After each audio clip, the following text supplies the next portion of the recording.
Welcome back to another technical deep dive here in the debug zone. Today, we're tackling a big question and breaking it down with insights from other users.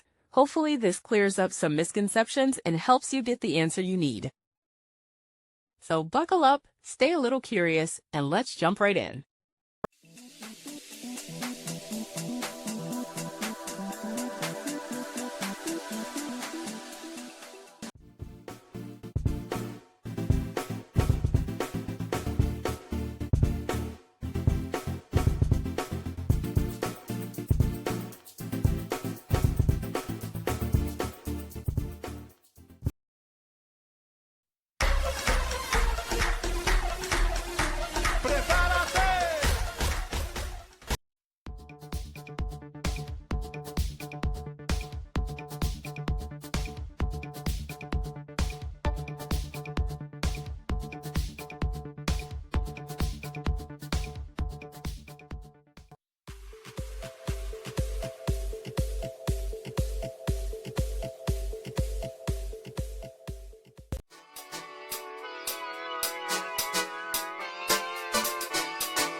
And that's a wrap.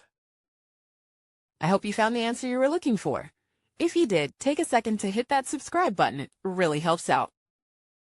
And let me know in the comments which solution worked best for you. See you next time in the debug zone.